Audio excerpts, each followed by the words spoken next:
So hi everybody, welcome. Thanks so much for being here at Banjo Band's camp. This is, you guys are the advanced session. What did you learn in the morning, the previous session?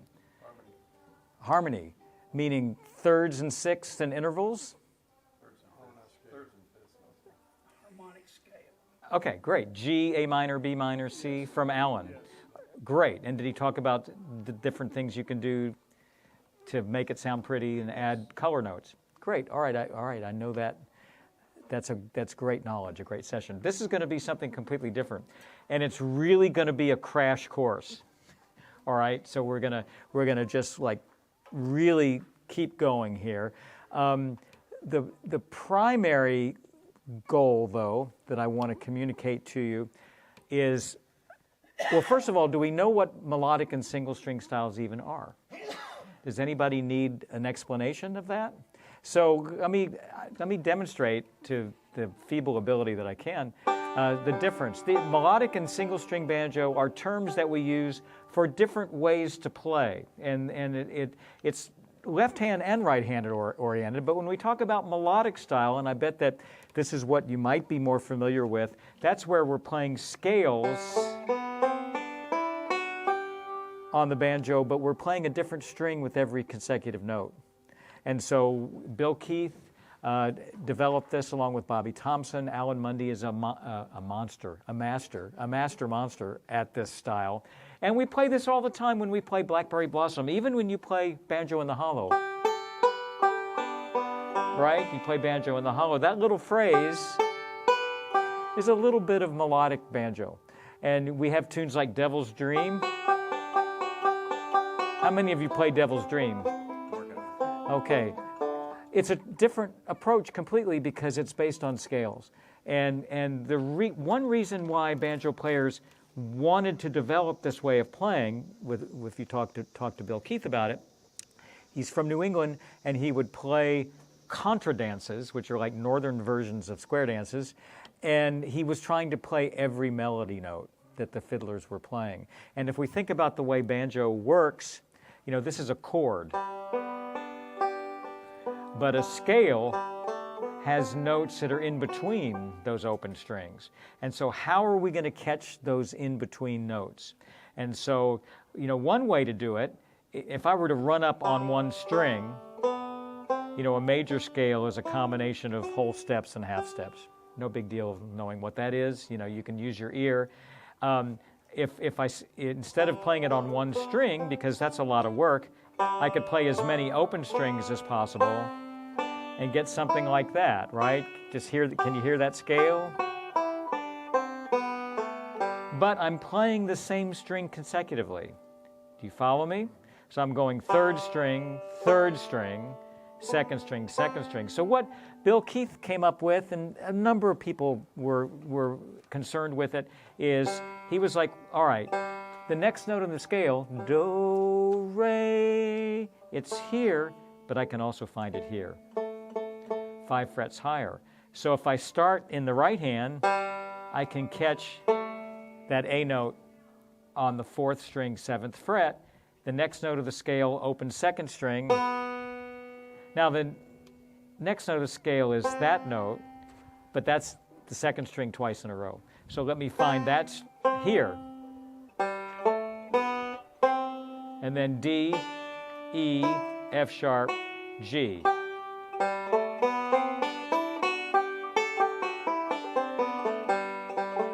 So melodic style is based on that idea, where we're utilizing the idea that we've learned from Earl of hitting a different right-hand finger consecutively. But we're going to play a scale. So if we're going to play Turkey in the Straw, for instance, do you have that melody in your head? It's almost time to play that song.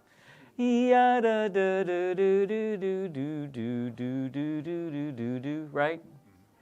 Remember your Foghorn Leghorn cartoons? Sing that with me.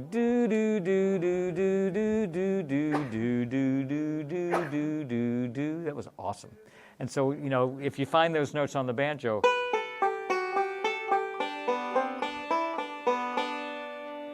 that wasn't that hard. If I were to kind of do it single string,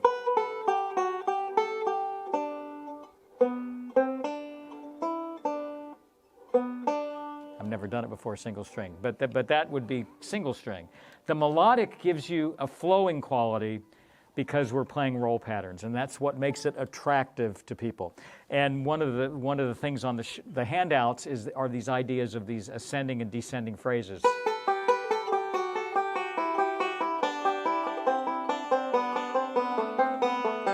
That kind of idea. That would be very hard to get single string. You could do it, but it sounds different. You hear the difference in sound, right? And these kind of licks our spouses really like. Sounds so pretty, honey. Can you play more stuff like this? Or if you play Devil's Dream, I really like that. I can hear the melody, instead of playing this all day. Okay, that's melodic style in a nutshell. And we can play it in different keys if we want to. If you're a fan of someone like Noam Pikelny, you'll see players, Alan will do this too, where it looks like they're doing impossible things in their left hands. Stuff that looks like this. Just really stretched out stuff. That's melodic, probably melodic most of the time. And one reason why players have to do that sort of thing when they're up the neck, and again, we want to get back to what the principle of the style is. In our G tuning, we have G, B, D, right? That's the first note of the scale, the third note, the fifth note, right? And so it's tuned pretty close together compared to a mandolin, right? Or a guitar that are, it's wider intervals. So you can find these positions where you can get 3 consecutive scale notes on 3 different strings using these convoluted positions. All right, that's an exit ramp, but I'm just trying to relate to something you might have seen people do, and you're like, how do they do that and why? Why is another question. But that's the philosophy behind it. Now, single string is also concerned with scales, but we're not afraid to play the same string twice in a row. And in this case, the right hand is acting like the motion of a flat pick. So when you see a guitar player play, they're going up and down on the same string. So what banjo players will do is they will use usually the thumb and index, and often they'll bring the middle in too, but let's not worry about that for now. And they'll imitate the motion of a flat pick by the up and down. And that enables them, and then you can find notes in a different way. So Devil's Dream would be, the next part is the same. Or Red-Haired Boy.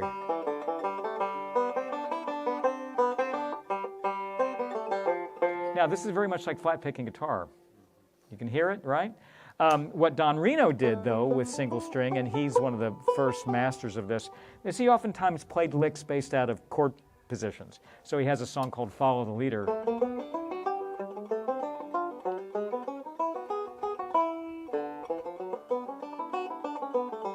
And that was just the same lick over and over again with different chords. Did you catch that? There was a little bit of an extension. So that's different than melodic style. And if you look at this hand, you see how I'm playing the same string.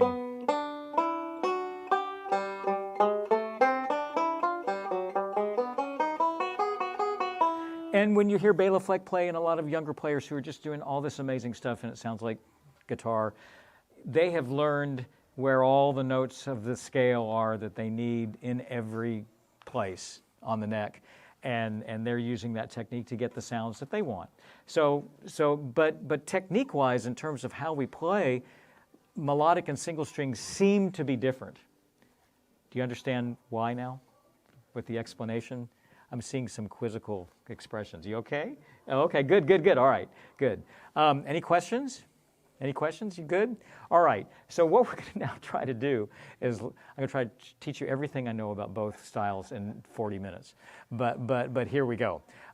Let's look at the tabs for a minute. And I want you to look at the page that's Melodic and Single String Banjo Session 2. This is from a course that I did on Peghead Nation, kind of a mini course on melodic and single string. But if you look at the top, you'll see that there's the basic G scale in melodic style. and what it sounds like is this. And really the purpose of this workshop is to kind of set up a frame of reference so that when you go to work on this more, you'll say, oh, that relates to what Bill said way back when. I'm looking at melodic and single string banjo session 2. Does everybody see that? One thing I'll ask while we're playing is when I'm talking, please don't play, but we'll play together. So that what I've got there is this. Let's just play the beginning of it.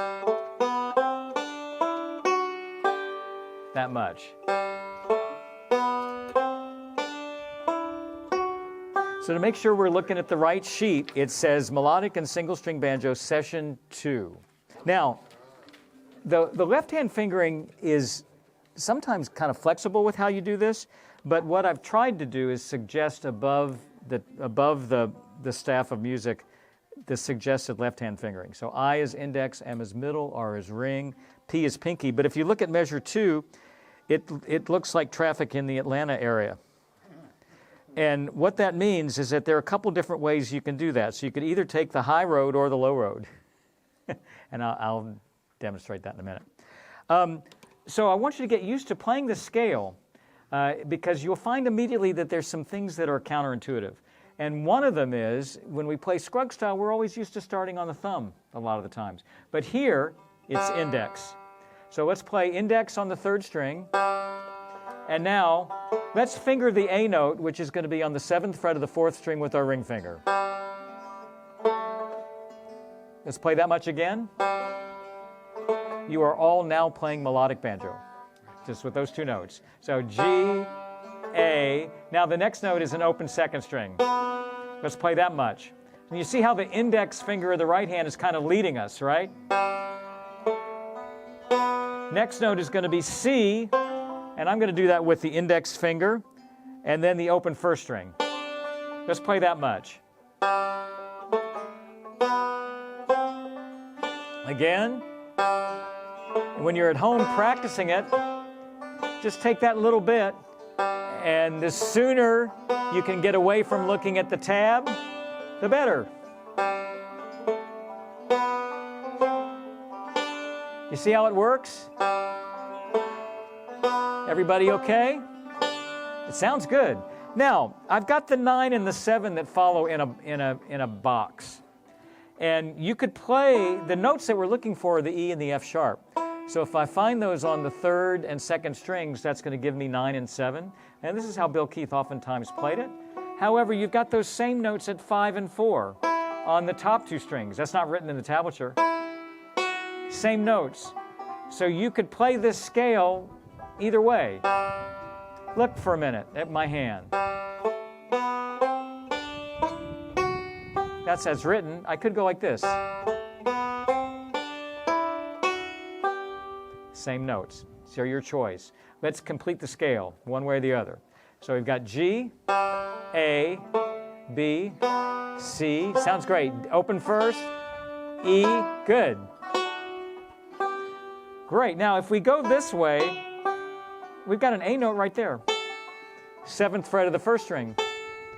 Now let's go down. I'm working away from the tab a little bit here, but A, G, F sharp, E, open 1st. C, 2nd string.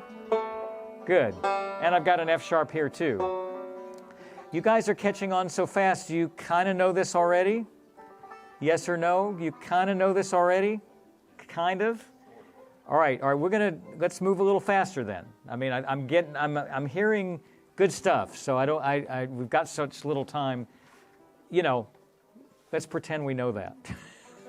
Now, let's go on. Now, I'm going to drop a little hint here, though. For playing in other keys, like the key of C or the key of D, there's only 1 note difference sometimes. And I'm just going to leave that there for now. But as you explore this, we can play melodic style in C, or even A, Mixolydian, or D, with just a couple of notes difference. But it's the same principle, this idea. And this is counterintuitive all the way, because we're hearing a higher string, but we're hearing a higher pitch, we're going on a lower string. That's what's weird. Now, but there's a whole lot of stuff we can play in here. All right. Now I want to show you one more thing that will come in handy someday. And that is, what do we do when we go up the neck and we want notes in the second octave? And so check this out. So as this is written, don't play it. I'm sorry. Or, I'm sorry, take 3.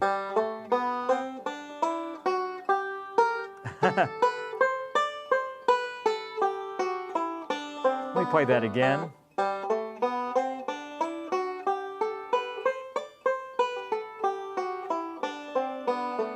So there's a little bit of a second octave. So given the definition of what we've set to ourselves, we're always going to find the next scale note, whether we're going up or down, on a different string. Right? Think about that. I want to make sure you understand that. So when I get up here, if I'm on the first string, I want to find the next higher note. I'm going to go to the 5th string if I'm going to stay in the same position. And depending upon where I am in the scale, it's either going to be 1 fret higher or 2 frets higher.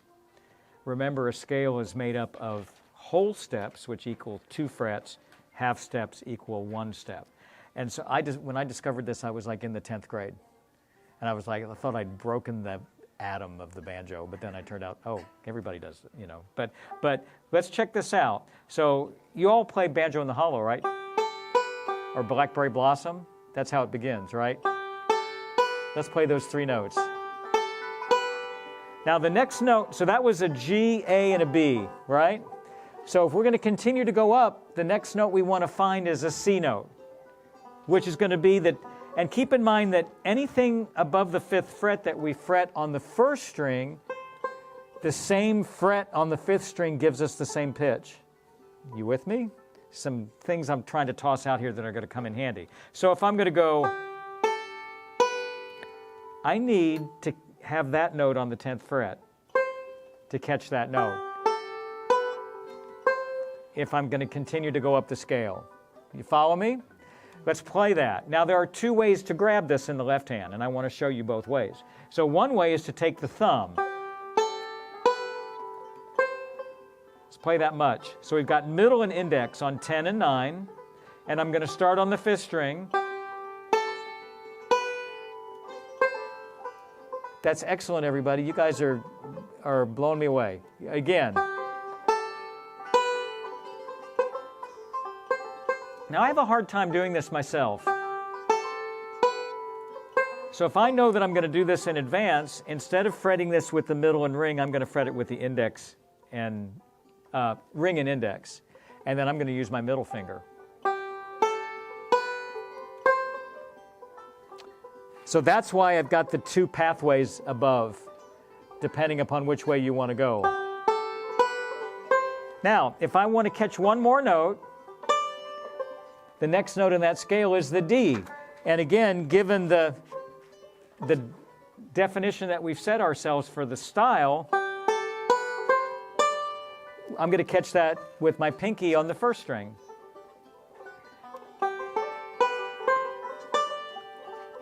Now, you're probably saying to yourself, this is no fun at all. And it's really hard. But it's like everything else. If you do, and luckily when we play songs, we don't go straight up and down a scale that often. You know, but if we were practicing scales,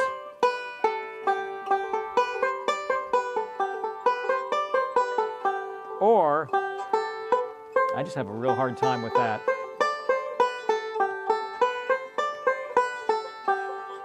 So this is the secret of up the neck melodic playing, where we're going to grab 3 or 4, sometimes 5 notes with one position.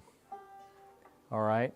And so if, you know, this is 4 notes. 5. 1, 2, 3, 4, 5.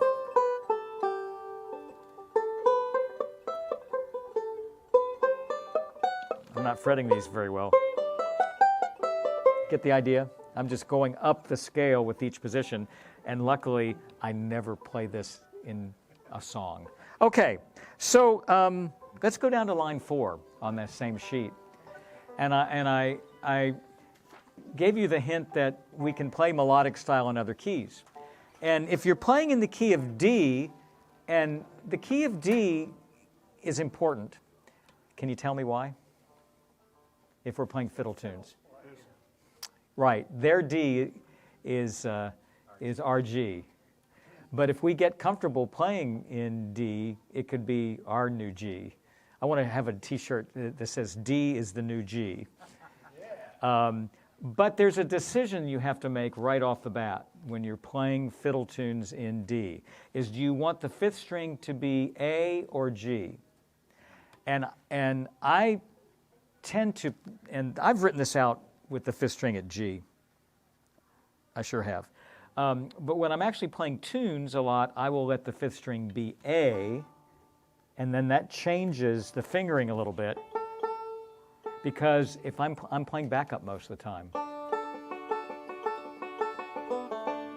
and I've got that fifth string is now an A, and that's part of a D chord. There's some really kind of cool things here.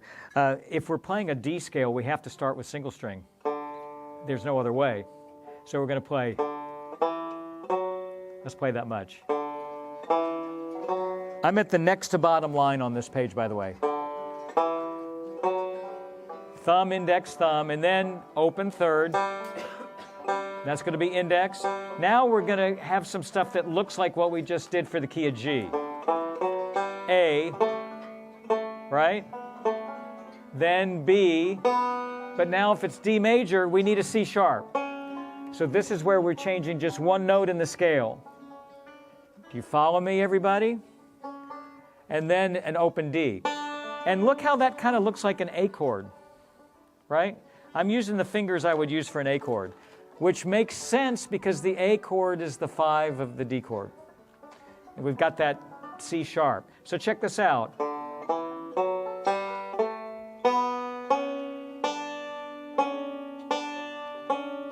Try that together. So D, E, F sharp, open third, fourth string seventh, but let's use ring. And you'll see why in a minute.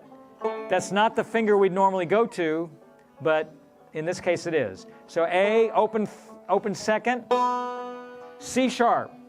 See, and your middle finger is right there. But let's form the A chord. So look at me for a minute. Let's middle. So if we used ring here, let's use middle here.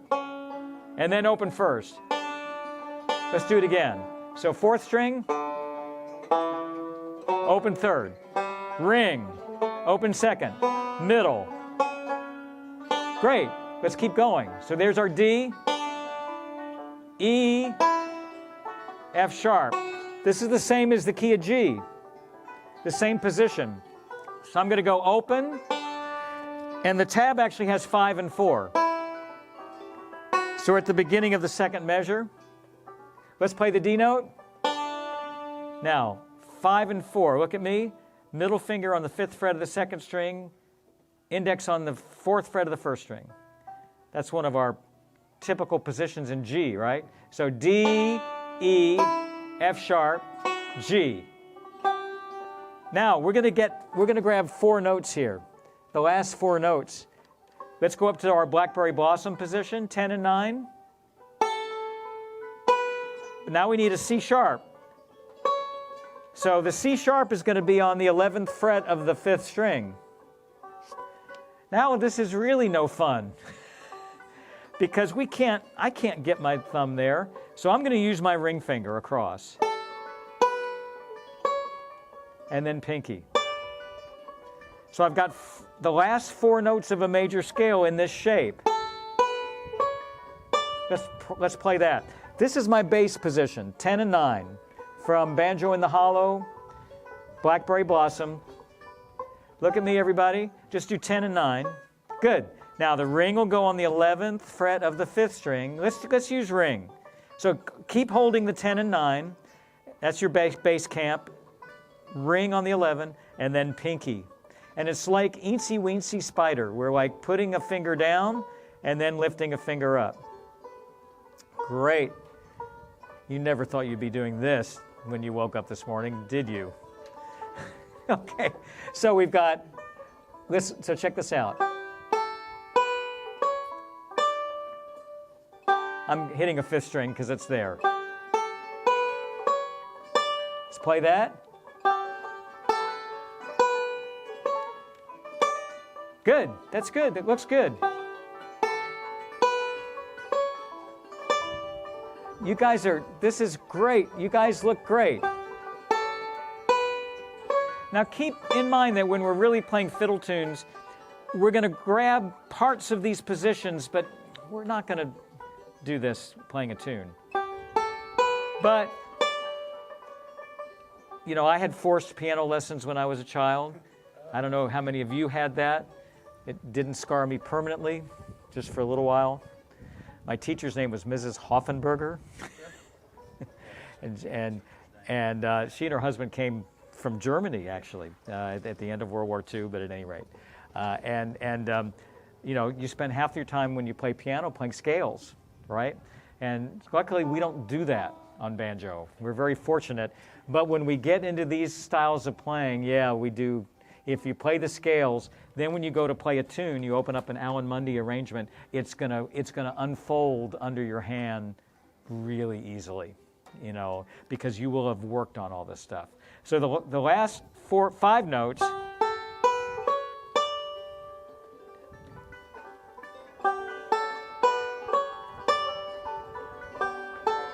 Thanks everybody for having your mute on. I don't have mine on. So, do you understand the philosophy? That's the most important thing. Get the concept. Everybody?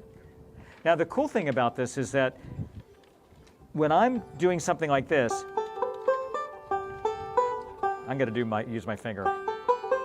Or, this is a closed position, like one of our chords. So if I want to play the last 4 notes of any scale, I've got this position. So the last 4 notes of a G scale, there used to be a melodic banjo ending that I learned that Jimmy Arnold played, something like, let's see. The last 4 notes. You know, and this is the time of year where we can play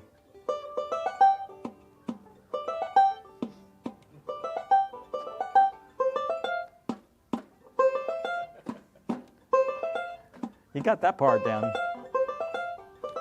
Just the last 4 notes of a scale. All right, that's Adam's Family theme for those of you. All right, okay, good. So again, different keys, we might change a note or two as needed, and we get these. It's like a bar chord on a guitar. We're getting these fixed positions that we use all the time. Any questions? Yeah. I'm trying to wrap my mind. Okay, how would I figure out work out a tune in melodic? I love that. If you didn't want to use somebody else's arrangement, which is great, you learn the melody, and you can slow it down.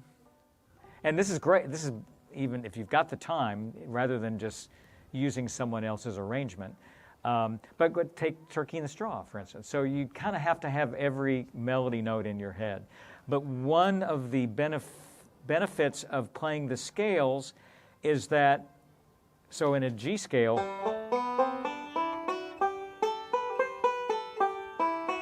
you know, is that these positions will come up again in the key. So Blackberry Blossom, which, how many of you play Blackberry Blossom in melodic style? Most of you do, right? So, good tune to learn if you haven't learned it, and you can email me and I'll send you a tab. But something like this, right? Everybody plays something like this, right? Something like that. Well, those are all positions in the G scale. So if you've done your scale work, then you think about what the melody. Ya ya da da da da da da. So.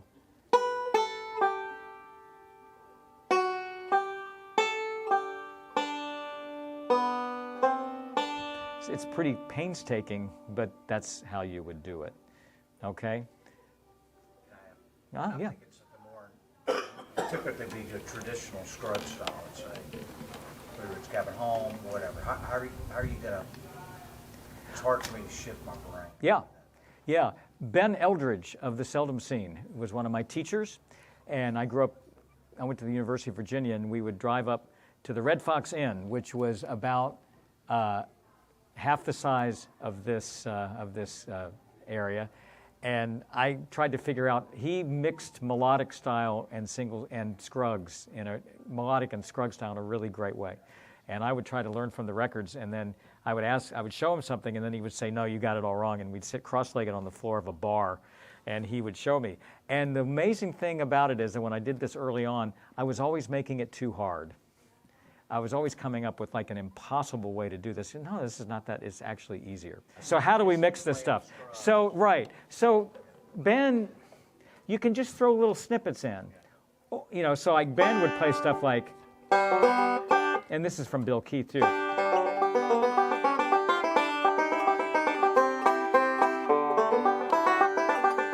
Even that idea. But this is where page 1 comes in handy. So let's look at page 1 for a minute.